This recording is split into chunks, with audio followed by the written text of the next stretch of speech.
करोड़ों दरूद नबी पाक सल्लल्लाहु अलैहि वसल्लम पर जो तमाम जहानों पर रहमत बनकर आए। कुकिंग विद आयशा में खुशामदीद। अस्सलाम वालेकुम रहमतुल्लाहि व बरकातुहू। तो आज हम बनाने जा रहे हैं पकोड़े जो बहुत ही डिफरेंट से और बहुत ही मज़ेदार से बनकर तैयार होंगे। तो आपने वीडियो को पूरा एंड तक वॉच करना है ताकि आप भी हमारी तरह से बहुत ही मज़ेदार से पकोड़े तैयार कर सकें। बहुत ही सिंपल सी ये रेसिपी है, तो रेसिपी को स्टार्ट कर लेते हैं। आलू मैंने ले लिए हैं 3 अदद जो वज़न में 400 ग्राम है। इनको बारीक बारीक सा कटिंग कर लिया है हमने। बिल्कुल बारीक कटिंग करना है, जितना ज़्यादा बारीक कटिंग करेंगे ना उतने ज़्यादा मज़ेदार बनेंगे। तो आलू को हमने एक बर्तन में डाले, साथ में एक मीडियम साइज़ की प्याज और एक मुट्ठी भर धनिया शामिल कर दिया। स्पाइसेस ले लिए हैं, 1 टीस्पून हमने नमक शामिल किया, 1 टीस्पून दड़ा मिर्च, कुटी हुई मिर्च जो है, हाफ़ टी स्पून हल्दी शामिल कर देंगे अच्छे कलर के लिए और बहुत ही अच्छे टेस्ट के लिए भी।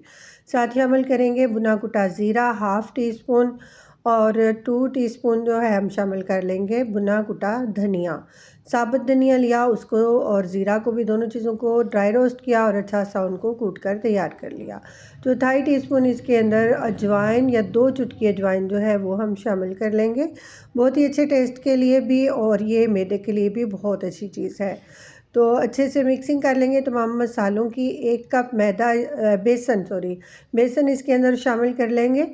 तो अच्छे से मिक्स करेंगे हाथ से, बहुत ही ज़बरदस्त सी मिक्सिंग कर लेंगे। मिक्स हमने कर लिया है सारा मटेरियल। तो एक चीज़ है ये जी डिफरेंट करने के लिए और बहुत अच्छा टेस्ट बनाने के लिए हम शामिल कर लेंगे 1 अदद अंडा शामिल करेंगे और दोबारा से इसको अच्छे से हाथ से मिक्स कर लेंगे। बहुत ज़बरदस्त आपने इसको मिक्स कर लेना है।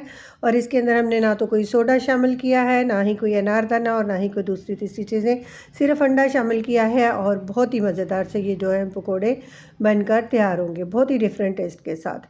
तो साथ ही साथ मैंने ऑयल जो है रख लिया था चूल्हे के ऊपर और मीडियम टू लो फ्लेम के ऊपर हम पकोड़े जो हैं फ्राई करेंगे। 7 से 8 मिनट लेते हैं पकोड़े फ्राई होने में और इनको हम मीडियम आंच पर ही फ्राई करेंगे ताकि अंदर तक बहुत अच्छा सा क्रंच जो है बन सके। तो ये 4 मिनट के बाद हमने साइड जो है पकोड़ों की चेंज की है। आप देख रहे हैं नीचे से वो अच्छे से गोल्डन हो चुके हैं माशाल्लाह से। बहुत ही ज़बरदस्त लुक आई है, बहुत ही क्रंची सी और लेयर्स पर लेयर जो है आलू की बन रही हैं। तो ये खाने में बहुत ही मज़ेदार लगते हैं। आप ये इस रमज़ान में एक दफ़ा ज़रूर ट्राई करें और वीडियो को पूरा वॉच किया करें। पसंद आए तो लाइक और शेयर ज़रूर किया करें और अगर आप मेरे चैनल पर नए हैं तो प्लीज़ चैनल को सब्सक्राइब कर लें, मुझे सपोर्ट करें। मुझे आपकी सपोर्ट की बहुत ज़रूरत है। तो रमज़ान में एक दूसरे की हेल्प करना वैसे भी जो है हर मुसलमान चाहता है। तो आप भी जो है लाइक और कमेंट करें और हमें जो है अच्छा सा मौका दें, आपको दुआएं दें। तो हमें बताएं कमेंट में कि आप कहाँ से वॉच कर रहे हैं। सर्विंग के लिए हमने तैयार कर लिया है ताकि हम आप लोगों का शुक्रिया अदा कर सकें।